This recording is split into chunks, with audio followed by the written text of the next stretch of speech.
Salam sejahtera, terima kasih kerana bersama dengan saya di Nazilin Unity Channel. Akmal Saleh sekali lagi menimbulkan kontroversi besar, bahkan telah menjawab kontroversi besar. Perdebatan berkait dengan isu sijil halal kini menjadi lebih panas. Ditambah lagi dengan kemunculan penjelasan ataupun kenyataan Akmal Saleh sekali lagi. Biasalah, seperti yang kita tahu, Akmal Saleh memang agak allergic dengan DAP. Akmal Saleh kata, saya minta kerajaan sediakan logo non-halal tampal pada dahi Teresa. Begitu marahnya Akmal Saleh berkait dengan isu sijil halal yang telah diulas oleh Teresa baru-baru ini. Sehingga Akmal Saleh minta kerajaan sediakan logo non-halal dan tampal pada dahi Teresa.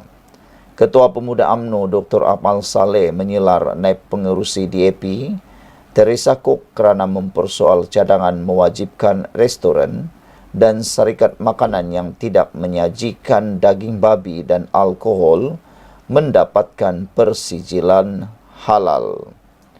Menyifatkan ahli parlimen seputih itu sebagai nyonya tua, Akmal berkata Teresa tidak sepatutnya mencampuri urusan agama Islam berkaitan persijilan halal. Kata Akmal Saleh, pertama saya nak bagi tahu pada nyonya tua ini, sijil halal ini bukan sahaja arak dan babi, tapi sijil halal ini merangkumi bagaimana dia peniaga nak sediakan makanan, bagaimana sumber perniagaan itu dapat. Jadi ini adalah aturan yang telah ditetapkan dan saya nak bagi tahu juga nyonya tua ini bahawa sijil halal ini dulu berbulan-bulan nak dapat.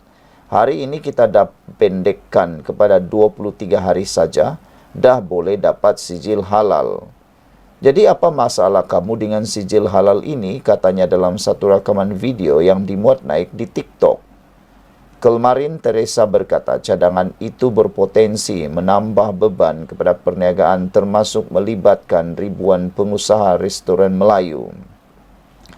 Ini susulan kenyataan Menteri di Jabatan Perdana Menteri Hal Ehwal Agama Muhammad Anaim Mokhtar Khamis lalu yang memaklumkan Jabatan Kemajuan Islam Malaysia JAKIM sedang mengkaji cadangan itu. Teresa berkata, langkah itu juga bertentangan dengan semangat kepelbagaian budaya selain mungkin menjadikan Malaysia sebagai bahan ejekan di luar negara. Menurut ahli parlimen dari DAP itu, persijilan halal sepatutnya bersifat sukarela dan membolehkan pengusaha membuat keputusan berdasarkan permintaan pasaran. Pandangan Teresa bagaimanapun mendapat kecaman daripada pelbagai pihak termasuk pemimpin Bersatu dan Amanah yang meminta dia menarik balik kenyataan itu. Mengulas lanjut, Akmal yang juga Exco Kemajuan Desa, Pertanian dan Keterjaminan Makanan Melaka turut menyangkal dakwaan Teresa bahawa langkah mewajibkan persijilan halal sebagai memalukan negara. Sebaliknya, dakwa Akmal Teresa yang sebenarnya telah memalukan negara ini dengan tidak berhenti-henti mengganggu-gugat keharmonian. Kalau kamu tak suka, dia tak melibatkan kamu pun. Dan yang sebenarnya memalukan negara ini adalah ada ahli parlimen seperti kamu, wahai nyonya tua yang tak habis-habis mengganggu-gugat keharmonian negara, katanya. Kalau kamu tak tahu tentang agama kami, jangan cakap. Kamu diam lebih elok dan saya minta juga kepada kerajaan sediakan satu logo non-halal tampal dekat dahi nyonya tua ini, tambah Akmal Saleh lagi. Salam sejahtera, terima kasih kerana bersama dengan saya di Nazilin Unity Channel. Kes Saman Mahathir, dia jual kedaulatan negara, kata Puad Zarkasi. Ini satu isu yang memang panas. Apa yang menyebabkan Puad Zarkasi sehingga menyebut Saman Mahathir dia jual kedaulatan negara? Sejak akhir-akhir ini, Tun Mahathir Mohamad bukan makin tenang hidupnya, bahkan makin susah. Dia menghadapi pelbagai saman dan sedang pula ulang alik ke mahkamah. Ini memang benar-benar di luar jangkaan rakyat Malaysia. Ada yang kata Tun Mahathir berehatlah dengan usia yang menjengkau 100 tahun. Kata netizen, sudahlah Tun Mahathir, berehatlah. Ahli Majlis Tertinggi UMNO Datuk Puan Zarkasi mahu kerajaan menyaman pihak yang bertanggungjawab menjual kedaulatan negara dalam tuntutan Malaysia ke atas Pulau Batu Putih yang jatuh ke tangan Singapura. Beliau tidak menamakan pihak tersebut, tetapi memberi bayangan bahawa individu tersebut ialah mantan Perdana Menteri Tun Dr. Mahathir Mohamad. Mahathir merupakan Perdana Menteri ketika Malaysia mengambil keputusan untuk tidak merayu keputusan dalam kes tuntutan pulau tersebut. Beliau turut mengaitkan individu tersebut dengan syarikat milik 4 kerajaan negeri iaitu SG4. Umum mengetahui bahawa Dr. Mahathir merupakan penasihat kepada SG4. Justru, kita tunggu pembentangan laporan Batu Putih di Parlimen. Benar, kita tidak akan dapat balik wilayah itu, kata Puan Zarkasi. Tetapi mesti ada individu yang dipertanggungjawabkan kerana jual kedaulatan negara. Dia mesti disaman. Jangan nanti SG4 juga terjual, katanya dalam satu hantaran di Facebook. Terdahulu Puan mengucapkan tahniah kepada Menteri Undang-Undang dan Reformasi Institusi Datuk Azalina Othman Said atas kejayaan Malaysia dalam kes tuntutan Sulu. Tahniah Azalina and the team kerana Malaysia menang kes tuntutan Sulu. Mahkamah Agung Belanda menolak rayuan kumpulan Sulu, kata beliau. Ini kemenangan muktamad. Kita juga menang di Mahkamah Luxembourg, Mahkamah Rayuan Hague Belanda, Mahkamah Rayuan Paris di Perancis dan juga di Mahkamah Sepanyol. Gagallah usaha kumpulan Sulu untuk merampas aset 62.59 bilion ringgit. Bahkan, penimbang tara Dr. Gonzalo Stampa kena penjara 6 bulan. Ia bukan kerja mudah. Tahniah kepada PMX kerana tegas pertahan kedaulatan negara, kata Puan Zarkasi.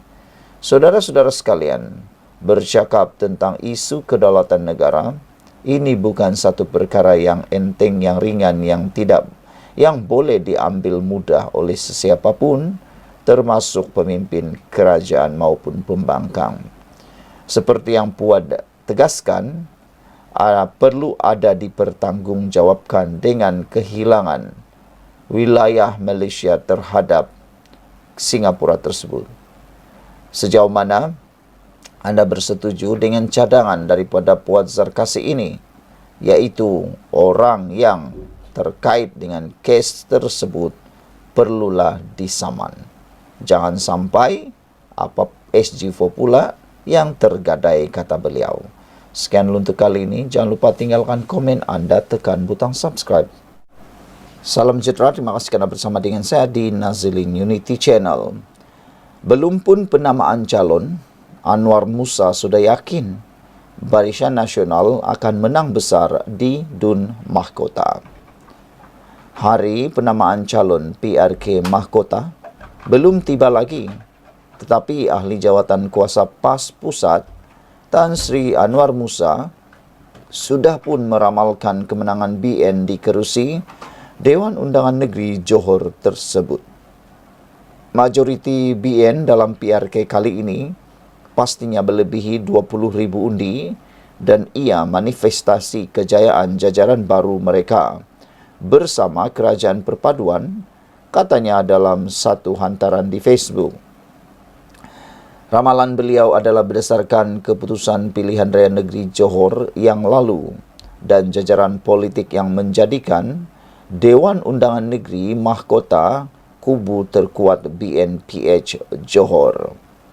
Keputusan PRN Johor yang lepas menunjukkan BN beroleh lebih 16,000 undi, manakala PH beroleh lebih dari 11,000 undi. Jumlah undi BN PH Madani sudah ada hampir 28,000 undi. Ini menjadikan mahkota kubu terkuat BN PH Madani di Johor. Beliau turut menjangkakan majoriti yang diperoleh oleh BN melebihi 30,000 undi. Apalagi dalam PRK, dengan segala jentera kerajaan pusat dan kerajaan negeri yang sudah pun dikerahkan bekerja untuk tim perpaduan Madani. Dijangkakan BN dengan mudah menambah undi mereka seperti di negeri, mungkin melebihi 30,000 undi. PH atau PN bermodalkan hanya 7,000 undi sahaja di PRN lalu. Lebih 20,000 undi lebih rendah dari undi diperoleh BNPH, kata Anwar Musa. Semalam BN menamakan Ketua Pemuda UMNO bahagian Keluang, Syed Hussein Syed Abdullah sebagai calon. PRK Dun Mahkota pada 28 September ini.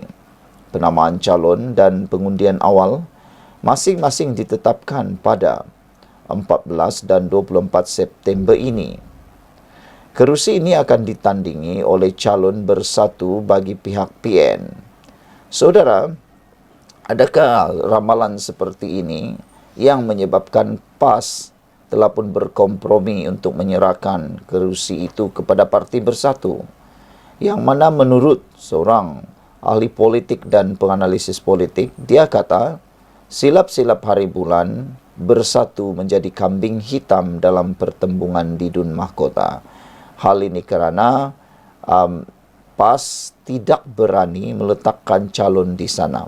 Ada yang mengatakan PAS sudah dapat meramal kekalahan teruk.